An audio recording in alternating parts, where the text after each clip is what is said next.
Hello and welcome to the Tuesday's edition of Journalist Hangout. I'm Ayodele Ozubakun. Today on the Hangout, Southwest governors, others call for restructuring at APC hearing. Chief of Army Staff denies that IPOB has been branded a terrorist organization.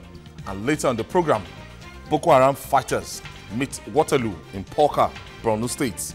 I'll be hanging out with Babajide Kolade Otitoju, Olayinka Oyegbile, and Wahid Bakari. So if you're ready, let the hangout start now.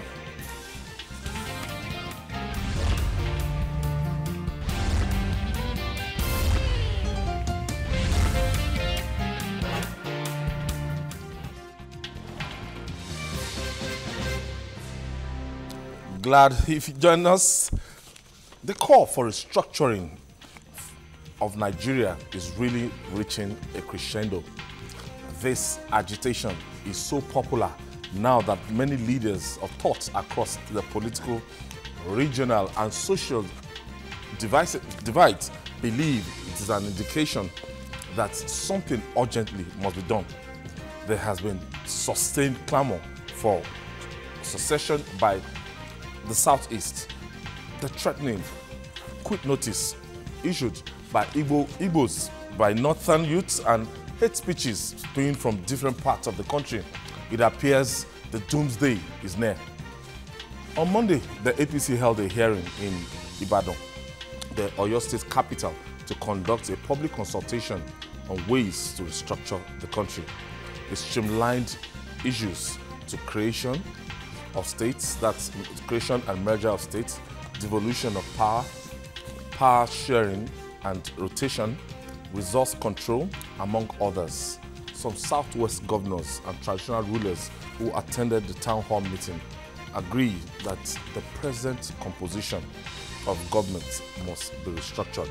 Ogun State Governor Ibukule Amosu said it is vital for people to decide how they wish to live together or be governed.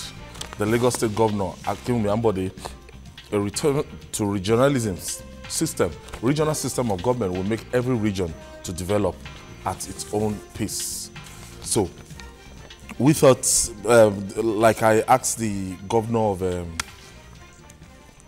Plateau State yesterday, that initially the All Progressive Congress were so reluctant about this restructuring thing.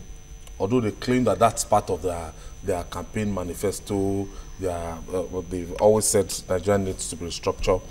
But I asked the governor of Plateau State yesterday that from what I've heard from Mr. President and everything, it's not as if he's fully disposed to this restructuring, the clamor to restructure Nigeria. But if the All Progressive Congress as a party that has produced Mr. President has opened the channel for consultation across the country, that means the federal government might finally bow to this pressure. Babajide. It is looking very likely now that if we do not restructure, the agitations for secession and all that will not stop. We can say, okay, we are going to use military means to quell insurrection within the borders of Nigeria. But it will not stop people agitating and asking for true federalism, because restructuring itself is not a crime. And I believe that those calling for the restructuring of Nigeria are not enemies of our country. They are people who want the country to be better run, who want their country to be greater, because they've seen clearly that a restructured Nigeria will solve some fundamental problems. And rather than a situation in which equalization is forced, you have a system in place that will ensure that every region, every part of the country can be a wealth creation hub, where everyone can develop as a space. You know that you have to create wealth for your people, and then everyone contributes to the center. You can see some of what we are witnessing now.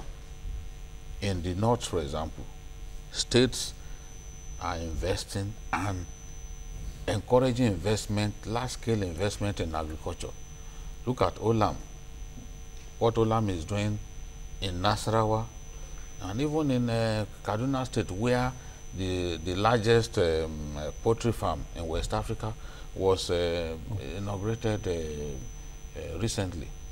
So you find that consciously some states, and then of course the man in Kebbi, you saw too that the vice president inaugurated the biggest rice farm in the biggest rice mill in West Africa, in Kebbi State. So you can see the direction that they are heading. They are already looking at it in Nigeria after oil. Yes, because whether we like it or not, in the world today, attention is being shifted away from oil. France even said it by 2040. They won't manufacture any car with even the Chinese are planning now to ban petrol engine cars. They are planning now to ban. So we must prepare for that time. We put so much accent on petrodollar while neglecting our God-given resources like agriculture. So what I'm saying is that time will come when the north, where we are seeing substantial investment in agriculture, because even Dangote has weighed in with his own rice, integrated rice mills and all that. So we are seeing a time, we are envisioning a time when there will be extensive investment in agriculture, and those states where those rice mills and the rest of them have been set up will be able to feed the rest of Nigeria, and they will be able to earn substantially from the agricultural produce. So that is that is what will happen in a few years' time. So we need to restructure so that no part of Nigeria will feel cheated in any way. Because a situation whereby you say, no, you cannot go in that direction, oh, you cannot make extra money from what is derived from your own locality, is not a system that pleases people. Look at Lagos, for example. So much comes from VAT, from the Lagos area. But how many comes back to, how much comes back to Lagos by way of revenue from VAT? Like some people will tell you that the consumption of alcohol, that so much VAT is realized from it and everything. And some states that they don't want you to drink the sale of alcohol. Yes. But when they get to the sharing table, alcohol gets destroyed. They even get more than the state that encourages. That encourages. Yeah, so something has to be done about even the revenue allocation formula. It's a situation in which states get, I mean, the federal government gets 52.8%, and states get 26.7%. And the local government get 20. It's not right. Something has to be done about that. Wahid, let's play the politics now. Yes, Jide is speaking as a Nigeria that wants change.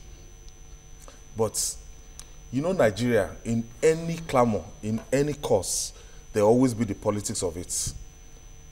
Somebody told me that, Ayo, did you discover that when Goodluck Jonathan was the president of Nigeria,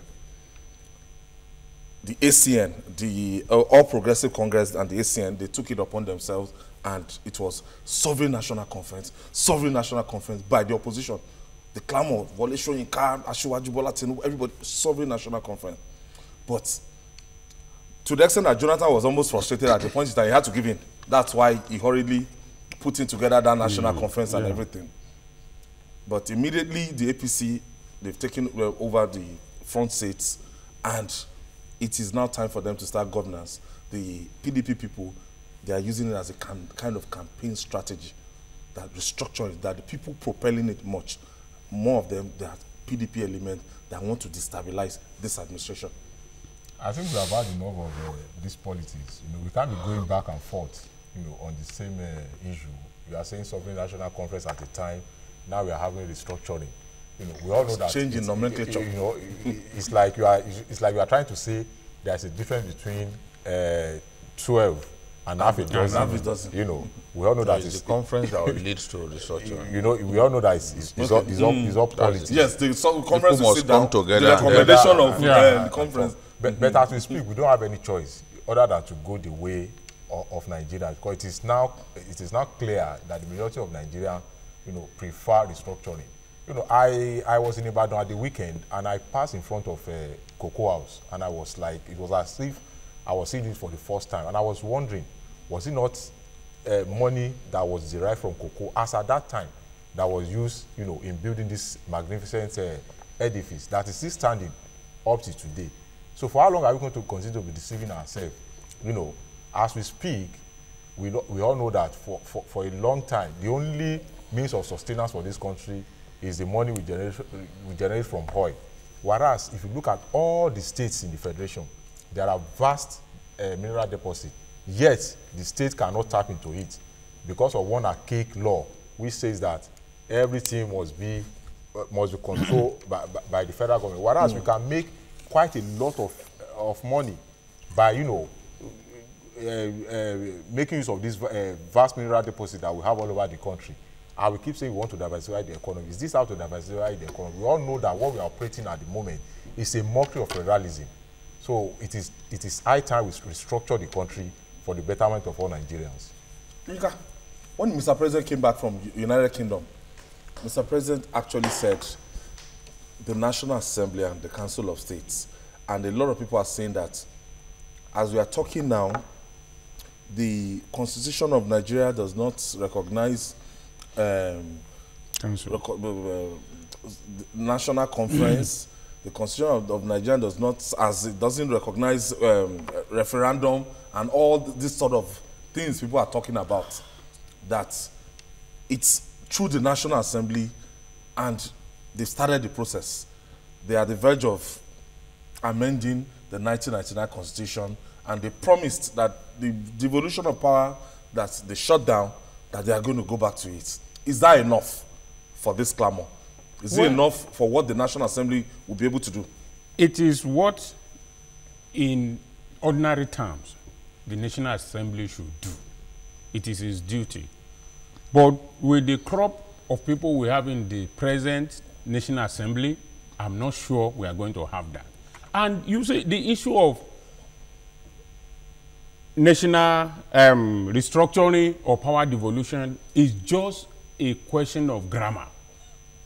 Now, the governor of Katsina State, Alhaji Bello Masari, granted an interview to the Nation on Sunday, which was published this last Sunday. He said this: I believe in power devolution. I don't know what you mean by restructuring. What is restructuring? What is power devolution? Are we not talking the same thing? It is the same thing. But you see, the problem is that immediately you talk about you talk about restructuring, in the mind of some people, it's like you are calling for the dissolution of Nigeria. But if you talk of power devolution, they will tell you, we understand what you are talking about. But so what we need to do the is MPC yesterday, they cleverly avoided that word, restructuring. Exactly. They said 12 agenda, APC 12-point agenda. Let us all agree. If it is the word restructuring you don't want to hear, let us talk about power devolution. In that interview again, the same governor of Katsina State said this: as governor, I should not be earning the same thing as the governor of Lagos State. Because the revenue base is different from mine. True. The revenue base of Kano is higher than mine. That is Katsina. These are areas we really need to look at and address. What are we talking about? Is this not restructuring we are talking about? If the governor of Katsina State can realize that even his next door neighbor, to my Kano, revenue, he should not earn the same salary with him. Why should he earn the same salary with the governor of Lagos? Why should lawmakers in Zamfara State earn the same thing with lawmakers in Lagos, in Bayelsa, in Kogi State, and in all? So these are issues that we need to discuss and talk about. But what I've seen in all this is that some people are not comfortable with the word restructuring. If it is the word restructuring that is bringing the confusion, okay, let us look for something else. okay, you know, before now it was fiscal federalism. If that is the one they are comfortable with, or if it is power devolution or true federalism, we should come together and talk about it and not just be engaging ourselves in semantics and restructuring and all that. So that is the issue. Babajide, we now understand the complexity now. That because I noticed that all the banner, everything that I saw in Ibadan yesterday, yes, nothing like restructuring was written. It was APC 12-point agenda, and they started listing the 12-point agenda. Because they realized some people right now, we now know that, okay, it's a matter of semantic. Some people are saying restructuring because they are saying that restructuring means so many things at the same time that we should spell it out. Yes. And they said they were able to break it down. And those are the things that the devolution of powers, sharing rotational, resource control, among other things, merger and creation of more states. What do you make of this? I think everyone understands what restructuring means. Devolution of power is just one strand of this whole restructuring thing. Devolution of power, we all want it because we think that so much power is concentrated in the center. So a governor would naturally want that. Fiscal federalism, a governor would naturally crave it because he thinks that at that point the destiny of your state is in your hands. How creative you are as a governor will determine how much money you make for your state. How much money you make in your state will determine the progress in terms of infrastructure and all that your people will see. Because Anaki Umiambode, who has so much money to spend, Too much money. you know, who has so much money to spend, even his smile is different. When you look at other governors, you see Ambode's smile is different. He has what others lack. He is able to plan because he knows that at the end of every month, no less than 20-25 billion naira will come as internally generated revenue. In fact, a federal allocation does not mean anything to him. He can service Lagos is a big debtor state, but he has the capacity to service his debt. Yeah. You know, from the revenue coming into the coffers of the state. So he can plan for the state. He can plan. He can do a 15-year plan and say, look, this is where we want Lagos to be at also time. Many states can't do that. They simply wait. I know a state that, as we speak, cannot even pay the minimum wage.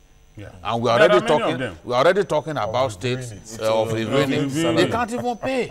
There is a state as we speak where civil servants are planning to go on strike because of minimum wage. Minimum wage that we want to leave behind. They can't pay. They still can't pay. That is almost 5 years. Constitutionally, we should have reviewed gone past this minimum wage. They still can't pay. So those are states that already do not even deserve to exist. You see? Because they were talking about merger and creation of new states. My question, you see, my fear is that as they talk about merger, they do not mean it. It doesn't come from the bottom of their heart. When you see the Nigerian politicians speak excellent grammar and all that, don't be taken in. Don't get taken in by what he says. Because half of what he's saying, it does not mean. All he's interested in is hoodwinking you, journalists. You know, journalists are very impressionable people, especially this generation of journalists. Yes, the generation of journalists that do not think they should ask questions. So someone will stand before you, oh, no, I don't do this. Oh, I've never signed a check. I've never, but you won't ask questions. So such journalists, when they stand in front of you and they say all kinds of things, you want to believe. I'm telling you, anybody who says that they are thinking of merging states and that person says he's speaking for APC. I'm telling you. It's a lie from the pit of, where do I always say? It's just... No state will be allowed to be made. No. Okay. Now. I mean, Which of the 36 states want to Do you want to tell me? who, Let me tell you. when the Southeast is even clamoring for more now. Some of the smallest states in and Nigeria. Bauchi, not to match them. Some of the smallest states in Nigeria are even APC states. Zamfara, for example, is a small state. In fact, whichever way you look at Zamfara, In how many hours you can travel across the state? So, are you going to merge Zamfara? You know, your state, they want Ibadan state. The governor of Zamfara state is the chairman of the governors forum. He will fold his hands. And I agree that So, they do not mean some of these things. No. But the thing is, what we are saying, you see, people will just, you know, Nigerians we are bad about something. We say, okay, with the passage of time, these noisy Nigerians will stop talking about this matter. I can tell you that that's the way some people are already thinking about it. They think that the restructuring thing is the noise. Is the noise of the moment. Yeah. And that after a while, they will just leave them. They will forget. You know, Nigerians, they will forget. Another thing will happen. No, even if it doesn't happen, the Nigerian ruling class is an extremely wicked one. They will create something that you and I will begin to divert our attention. And yes. by the time our attention gets diverted, honestly, we won't be talking about. We won't talk about restructuring. That is the fact. Come back after over and over again. That's why somebody said one day, one Yeah. That trouble refuse to rear his head. Somebody will create it. They will create it, and then our people will be battling with diversion. So you will not be talking about it anymore. But it is important that they give to the people what they want. Yeah. That's the essence of democracy. Yes. Banara is calling us from Niger State. Thank you for joining us. Gentlemen. Yeah, hello, Babajide, I'm very happy you analyze the typical Nigerian politician and the way Nigerians feel. You see, the whole confusion about the restructuring of a thing goes down to different grammar. That is why restructuring means different things to different people in different geopolitical regions of this country. I think it's high time our politicians now narrow their own English to the simplest form of language the common man on the street can understand. Based on your program, I begin to realize that most of those things people are clamoring for is too much power in the center, especially that has to do with the economic situation. yes. If more money and more responsibility is now taken back to the state governors, I think ordinarily, I believe the country will move forward. Like the state should be able to venture in those areas that are now under the exclusive list, such as railway, power generation, and so on. And to me, ordinarily, look at it. I don't see the federal government position in having a ministry like Ministry of Culture. It doesn't work. Even federal fire service. You don't need federal fire service. Prison, go. How will you be there are prisons? lots of Look people at governments federal building government prisons. right now controlling the ordinarily, Babajide, I mean, Yes.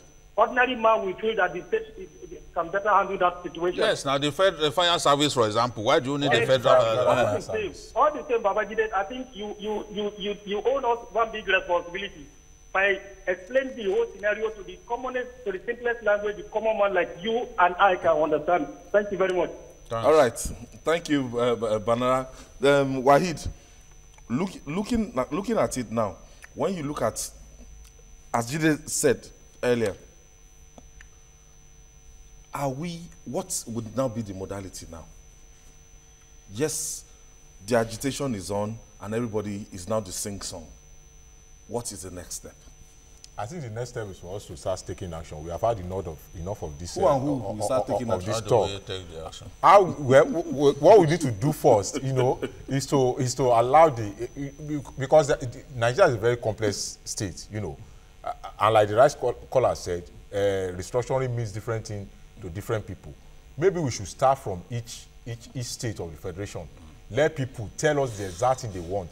Let's look at the possibility of presenting it. Once they present it to the federal government, there should be a committee. They can harmonize some of these different things that are coming from different areas. Since what we understand by restructuring, how do we go about it? Because, like he said, what we mean by restructuring in this part of the country may not be the same as what they meant. Let us even find out from them. What do you understand by restructuring? How do you want to go about it? Because it is about the people. It's not about the government any longer.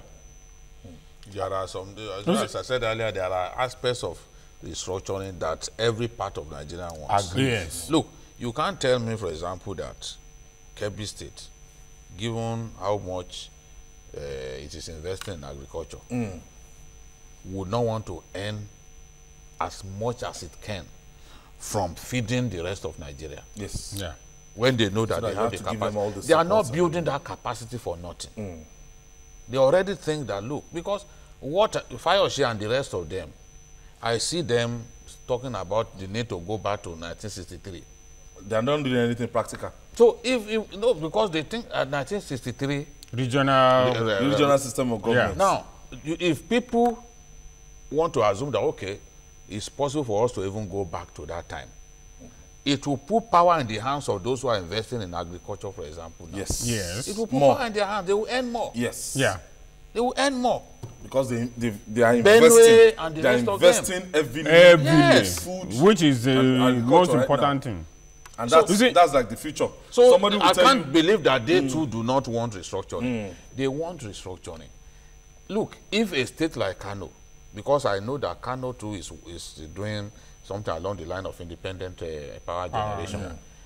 If Ganduje completes his power project, he should be able to give electricity people of only Kano to the people of exclusive. Kano It who, doesn't who are have business taxpayers in sending the it state. down to the national No, grid. national grid, and then And it will be distributed. look at a state like The states will be even disadvantaged. I went to Benue State. When people tell you that there is electricity across Nigeria, it's a lie from the pit of hell.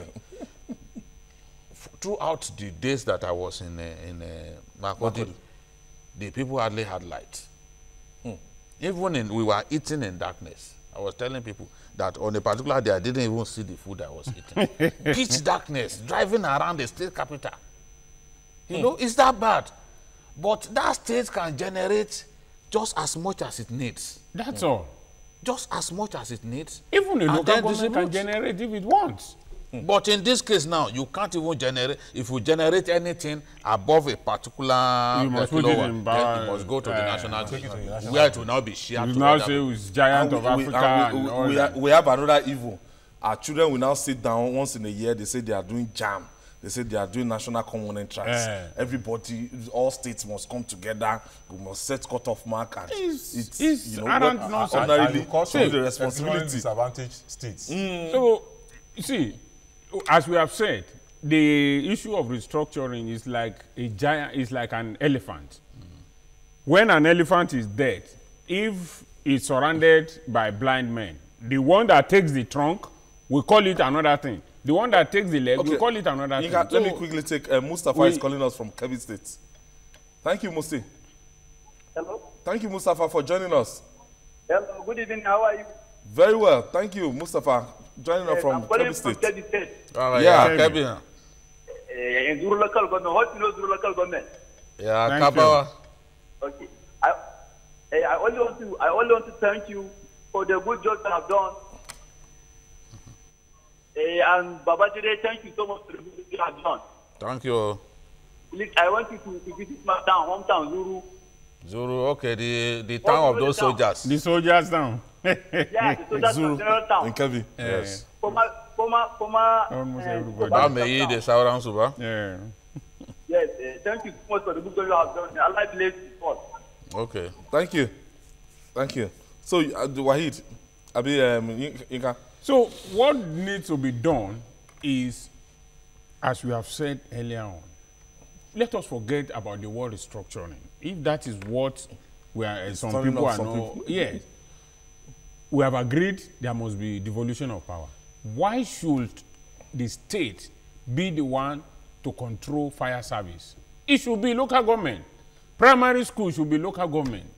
What do you need a federal government college for? It should be state. It should be local government. You have federal Fire service. There are sometimes in the states where they have this thing, State fire service. they will now say, look, they've not sent money from Abuja for, that's why we cannot buy hydrants. We cannot buy this, we cannot buy that. Why do we need? You see, Nigerians, we are always very comfortable with the first in West Africa, the first in Africa, the biggest. if you have the biggest and it doesn't work, why don't we be God of small things? Why do you want to be God of big things when we can't do it? There's no way an unstructured country can work. I mean, It's in fact, we must admit to ourselves that the way the federal government has no business. All So we these, need to set aside we politics. don't need all of those states. Exactly. Those states, look, in a few years, already those states can't pay salaries. yes, Things will get worse. Earnings for petrol, whether we like from is oil, already whether going we down. like it, will go down. Yes. So if it continues like that, you can imagine that the level of poverty in those states will get worse, and civil servants, the condition of civil servants in those states will get worse. Suicides will become more common in Nigeria Yes. than it has ever been. than we have at this time. So it is important that we do something. Restructuring is the way to go. It's been suggested that it will deepen unity in our country. Yes. For example, some of the suggestions that they came up with during the confab, if we take some of those suggestions and let them be part of the restructuring plans, that we are talking about. things will work. Yes, Even politics these aside. agitations will stop. it will stop. But All right. selfish people will not want us to do that. Yeah, we really have to go. Coming up on Journalist Hangouts, Chief of Army Staff denies that IPOB has been branded a terrorist organization. We have details shortly. Stay with us.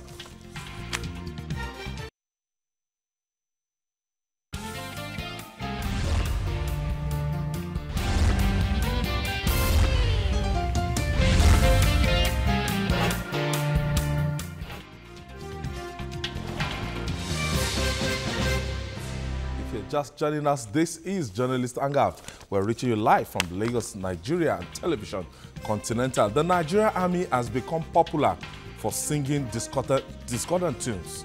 He told us some months ago that the dreaded Boko Haram sect has been defeated but not eliminated.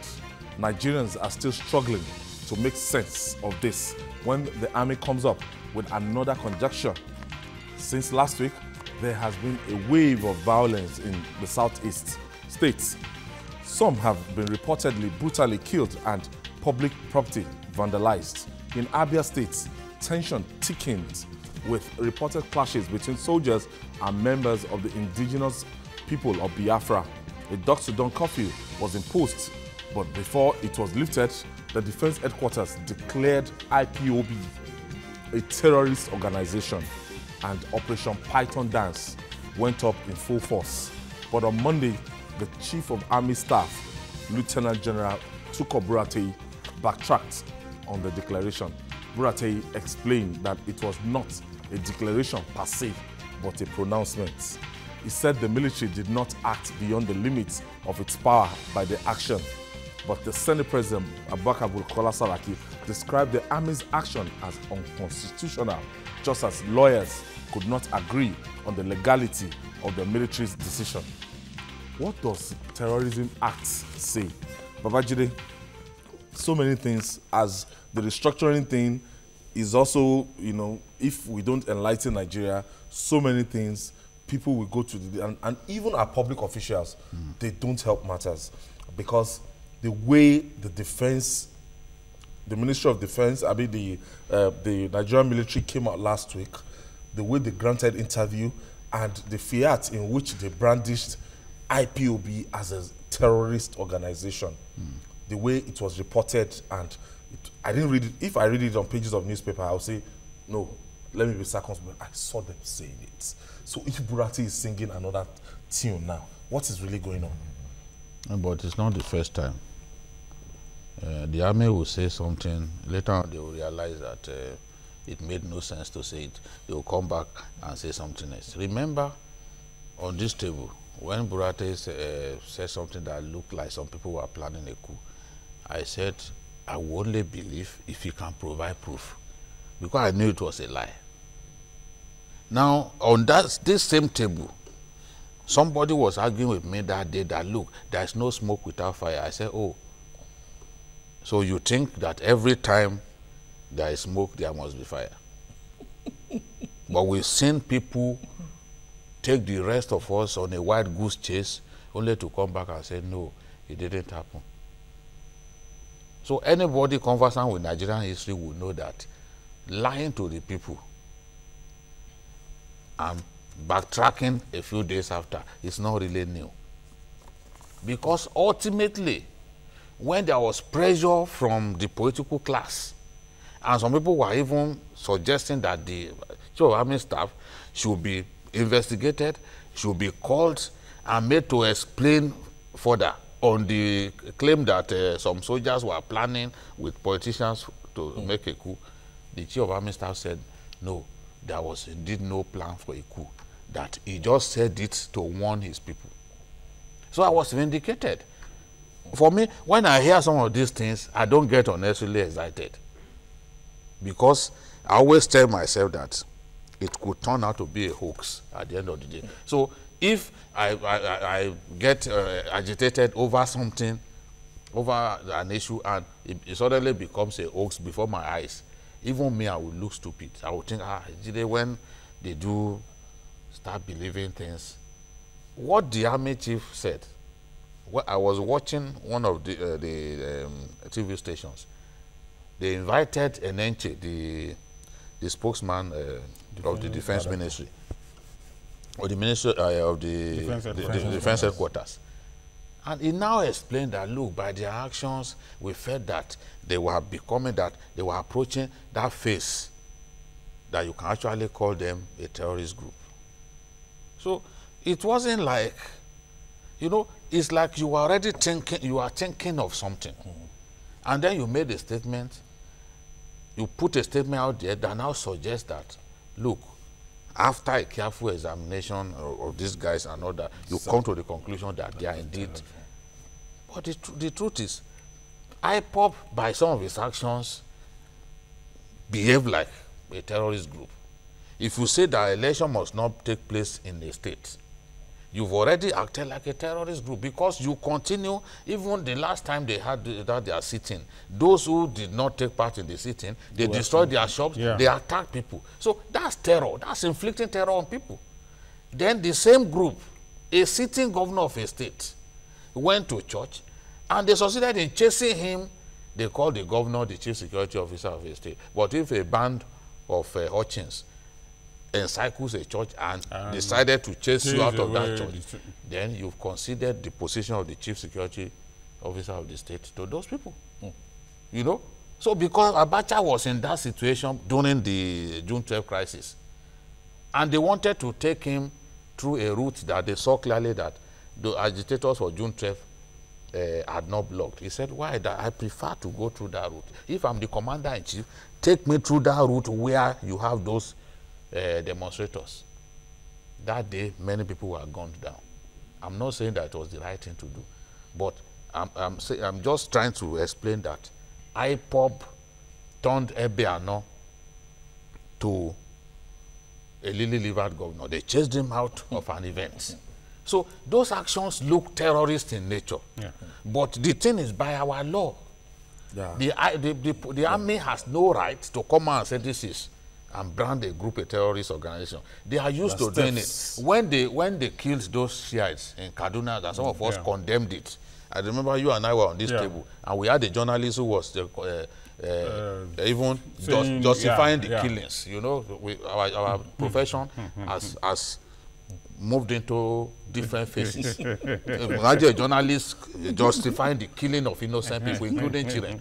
So when they were killed in Zaria, they said a few days after, they said no, that they were a terrorist group. And I said, look, this action was disproportionate with the level of, because those guys were holding clubs. We still have those videos, holding clubs, and then you branded them. You branded that group a terrorist group. Look, we read stories about terrorists across the world.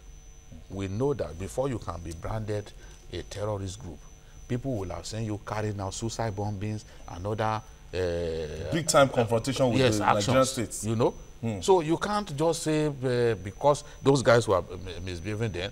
It's not even in your power. It is the Attorney General or the IG that will tell the president chamber. Look, Mr. President, these guys are terrorists. And then when they get branded as a terrorist group, it will be gazetted. Yeah. And then officially, Nigerians will know that this is a terrorist group. So there are procedures. There are procedures. There are procedures. Waheed, what made the Nigerian army to come out? Was it in the haste to? I think they have realized their folly. Exactly. And instead of them to eat the humble pie and say, we are sorry, we are in a haste to have made that pronouncement, they are now trying to find a way around it. Now, when I saw the chief of army staff statement, what I did was now to go back to go and read the exact thing that the Director of Information of Defense Headquarters said. Because I was thinking that could it be that editors were under serious pressure on that day to the extent that they now decided to play to the gallery by saying that by misquoting, because the next thing they will say is that they were misquoted. I now went back to the statement and I want to read it. After listing the so-called sins of IPOB, that they have a secret service, all manner of things, they now went on to say, from the foregoing, the armed forces of Nigeria wish to confirm to the general public that IPOB, from all intent, plan, and purpose, as analyzed, is a militant terrorist group. What else? How do you declare? How do you not say? It's like you are saying you belong to. That's an affirmation. It's like you are saying that you belong to the teaching profession, and I said you are a teacher. You are not saying no. You are not. I'm not a teacher. It has been said. It has been said. I think what they realized was that they now later told them that Justice Binta Yako, yes, in a ruling for Nnamdi Kanu's bail, it is not an illegal organization. That IPOB is not an illegal organization. And unfortunately for them, they folded their hands. The federal government folded its hands. Instead to appeal that particular portion. They did not at any point in time, go to the court to say, help us to vacate this order.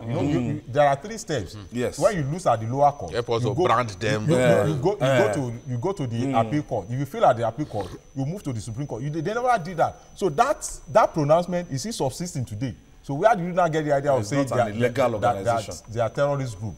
Instead of them to come out to say, oh, we are sorry, we did it in a haste, they are now trying to. No, it took even the coup. It took a while before he now said no, that there's nothing wrong in the chief of army staff just warning his people to be careful with politicians, this and that. But some people already believe that there was indeed a coup. See, I don't know. I also think that the chief of army staff is trying to, in a sort of way, exonerate himself. If you look at it was issued by the defense headquarters. And from my little knowledge of the army or the military, not the army spokesman. The army people, all the chief of army staff and air force and whatever report to the defense headquarters, and it is the defense headquarters spokesman that issued that statement. So if we, as journalists, now confront the chief of army staff, no, he will say it's not Sane Kukasheka. So you would, the man was under pressure not to openly agree that what is just is not the army that declared them as a terrorist group. Yes. So please leave me alone. No, maybe because you see the thing too also is that when our people see, because the defense spokesman belongs to the Nigerian army. They can see from his uniform. Yes. So it's possible to say, okay, this is the position of the army. Exactly. But the position of the defense ministry is different may from not the army. mean the same with the army headquarters. But should that be? But nobody has you can be speaking, if you are speaking for the army. No, people have been writing the army brands, this and that. Yes. So that's some people. Because they saw him wearing. No, that is the thing. See, I'm saying some people. Okay. Because look, defense headquarters is just a vague. When you see the people on ground carrying out this operation, they are soldiers. They are soldiers. They are the soldiers from Ohafia and from the 82. And you see, so they know that it's army that they are dealing with here. So and with that man with his army people and all that, they will say, okay, it's actually the army that is speaking for. But the spokesman of the army and the spokesman of the defense headquarters, they are different. It's always been like that. So and the problem also, let me just quickly, the problem also is that we are not allowing professionals to take charge. The military, the defense headquarters, the army and so on, they have so many lawyers. who are military men. Yes. If they had sought the opinion of those Officers, yes. they would have told them, like the Terrorism Act of 2011 said, the judge in chamber may, on application made by the Attorney General, National Security Advisor, or Inspector General of Police, on the approval of the President, declare any entity to be proscribed and should be published in official gazette. So it's even a court of law. Exactly. That is competent to do that. Executive will apply to a court of law, and the court of law the Attorney General would go to the President or And the present Inspector his General of facts. Police and all that, and present to the President.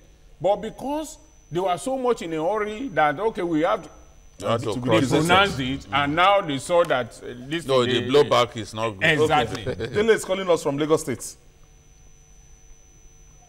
David, sorry. Yeah, good afternoon. Good afternoon, David. David, down now. Thank you for joining us. Yeah. Yeah, I want to react to what Jide said Okay. concerning IPOB's declaration against Anambra election. Yes. I think what IPOB said was just a statement, and that cannot be said to be a terrorism. A terrorism. He said the election must not take place. And he has followers, taken though. up- In They have Onitsha. not taken up arms against anybody. And so how did they chase away Ebiano from a church? We cannot confirm that they were the people that chased away the governor from the church. Okay, thank you, David. Thank you. All right, but the bottom line, what Jide tried to say, if somebody is making like a declarative statement, that election should not. You are saying yeah, election Their will followers, not oh, hold? don't forget to when they called for sit at home the last time, People will be. it was so effective. It was effective because people, let me tell you, there are many people in the southeast Who don't believe do in not it. believe in Exactly. these guys, but they are afraid. If they come If out, Because open their they could shop. come, those boys could come and attack them. Exactly. So that's why some people, rather than publicly condemn them, they would rather in their closet say, look, these boys, don't forget these boys. And all that. Look at the man who called in from South Africa yesterday, who was calling Nnamdi Kanu bastard. Yes. I know that publicly, if he were in Nigeria, he would not He be able would to not, say that yeah. because he knows that they will come after him. Yeah. So that is the thing. Some of those professionals, the traders in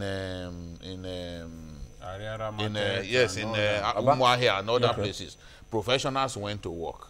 Traders, they refuse to open their shop because they know that they will come and attack them. So it's not as if they believe in the idea. It's not as if, oh, they want to sacrifice along with these guys. But they just had to, they didn't want to take risk because in the past, people were attacked by this group. Yeah. So you chase a governor away from a church and then you say that is not consistent with terrorist behavior. So how best can we address this situation now? We acknowledge the fact that these people are still Nigerians, and it's just like an internal crisis. So moving forward, what are our recommendations here? To solve the problem. Yes. I think that some people have said that Obasanjo was saying nonsense when he said jack boots will not, so he called it heavy boots, putting heavy boots on ground will not solve this problem. But that was his own style of solving this kind of problem. You know, it took a Yaradua to come and make peace with the Niger Delta. Obasanjo will have felt, look, we can crush them, we can deal with them. But some of those problems you can't solve with force. Just as I said yesterday, we have put Nnamdi Kanu in his place. He's probably hiding under his bed now because he knows that he could be arrested. And Nigerian soldiers have shown that when you are in their hands, They're not God smart. help you. they are not nice people. God help you. They are not nice people. They're not smart. When you are in their hands, even look at that soldier, the one that claimed that a woman got pregnant for, I mean, a woman lied to him that he was pregnant for. Okay, that video. Yes, see the beating of a woman. So, Nnamdi Kanu must have been envisaging the kind of treatment and brutal assault that he will get. So he's wisely hiding under his bed. Okay, let me take this call from Kaduna. Yeah, good evening. Good evening. Mike, Yeah. how are you, Mike? I'm fine. Mike calling from Banawa, Kaduna. Okay, Okay. Yeah. go ahead. I want to put my idea into this discussion. All right. So my question is for Jide, the one by the right hand side. Hello, Jide. Yeah, I can hear you. If I may ask, if someone said that what he wants is a referendum Yes. and probably sit at home, you think you deem it fit to call that one a terrorism act? No, I didn't say that. Hold on, I'm not true. For example, a governor is never a chief security of any state. Yes. But that's what the Constitution call him. No, please. Okay. Amechi and Wike is a proof identity of what is happening in this country. They are never the chief security of any state. What during the election, what happened? The military was the one in charge. It wasn't the police. Okay. The state security, the chief security of a state could be the governor in merry mouth paying, not in the real paperwork. Okay. The chief security of the state is still the military or the police by the president. We should abolish that word, chief security of a state. It doesn't work at all. How can you say that a man with a merry hand gets out of the state? It's unheard of. Okay. We've heard you. Okay, Mike. Thank you, Mike. But the thing is, when you are issuing threats, to people and saying that, look, that even people will be killed. If you are a Yoruba man, if you are an Igbo man, you are attending the church, that no Igbo man should attend the church of those Yoruba people, and you are even saying that anyone who does this will be killed. You are threatening people with death. And a man who says that he's going to Abuja to bring the head of... back the head of the president is not consistent with the words of terrorists. Oh, no. No, the thing is, the truth really is that whatever we say, there are people who will believe that what Kano is doing is right. Yes. So we know. Which is natural. Somebody sent a long epistle to me from London yesterday, trying to say, oh, the president was unconstitutional, the president did this, the president did that. But already tension is brewing in our land on account of the activities of this Kano official. And if you are saying I'm going to Abuja to bring back the head of someone, with what are you going to bring back his head? Now it is now that you people are saying he has no hands, but that he has no weapons. But the weapon that his mouth constitutes. The weapon that his mouth constitutes is even worse. It's even worse than the T-72 Russian tank. Yeah, and it was a speech that led Rwanda to what it is now. What it is today. You are calling some people animals. You give insight in the zoo. You are saying that Yorubas will be killed, this and that. And then you say he's unarmed. I want to thank you, thank you for coming on the show. I want to thank you, Wahid Bakari and Babajide Kolade Otitoju, and that are offering today on Journalist Hangout. Join us tomorrow for another interesting episode of the program. You can watch the repeats this night at 11 o'clock on DSTV 418, GoTV 45. You can also watch Journalist Hangout on the platforms we are showing on the screen right now. So, whichever one you have, just catch up our repeats, and our feedback channel is Journalist Hangout at tvcontinental.tv. So, I'm Ayodele Ozubaku. See you tomorrow. God bless Nigeria.